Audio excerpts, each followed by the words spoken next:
कुछ दिनों पहले मुंबई के एक टैबलॉइड में आई इस खबर को जरा गौर से देखिए।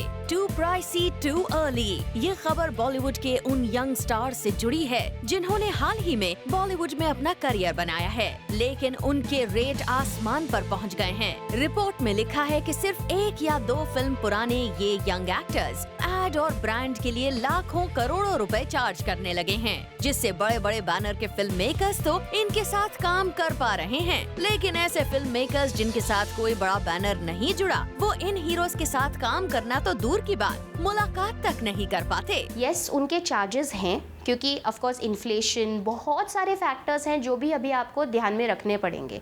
जब आप कहते हैं कि कोई स्टार ज़्यादा प्राइस ले रहा है, तो आपको इकोनॉमिकल कंडीशन, बहुत सारे फैक्टर्स हैं जिनको कंसिडर करना चाहिए।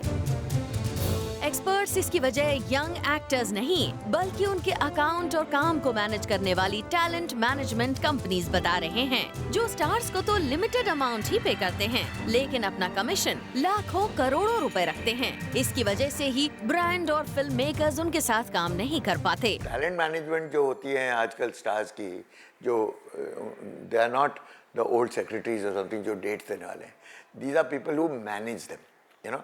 उनसे मिलना भी नामुमकिन है। पुराने ज़माने में we used to go to the star and discuss the script, the clothes, the thing.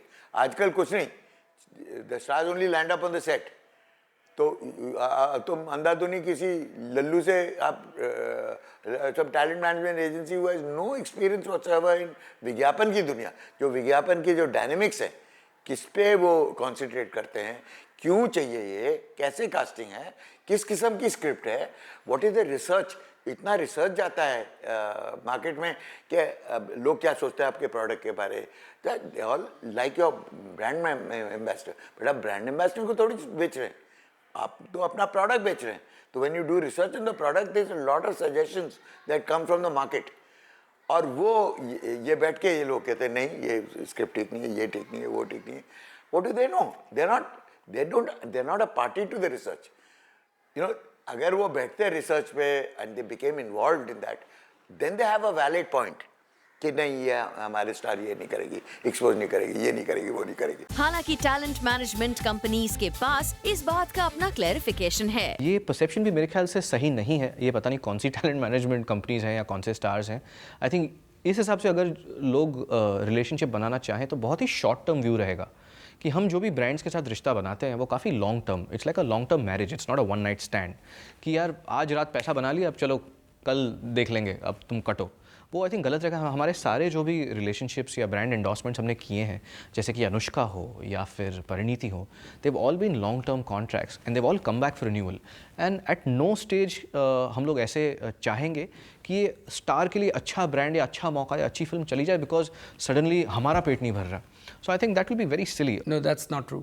Because whatever money that is made, there is a fixed percentage that's coming to the celeb management company, which is a fact. In any normal player will make anywhere between 10 and 20% depending on the level of the star. So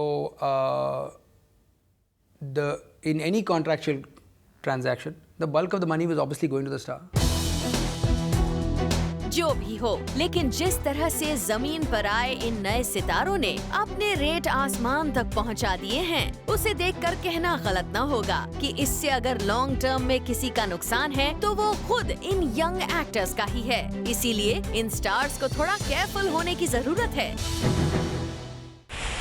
आज की big story के conclusion में यही कहा जा सकता है कि यंग स्टार्स ऑफ बॉलीवुड ने इंडीड सलमान, शाहरुख और आमिर जैसे सुपरस्टार्स को बराबर की टक्कर दे दी।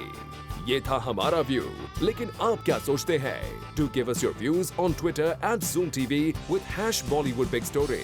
Well, with that, it's a wrap. We will be back next week, Saturday 12:30 noon and Sunday 8 p.m. with yet another fresh debate. Till then, keep watching Zoom, India's #1 Bollywood channel.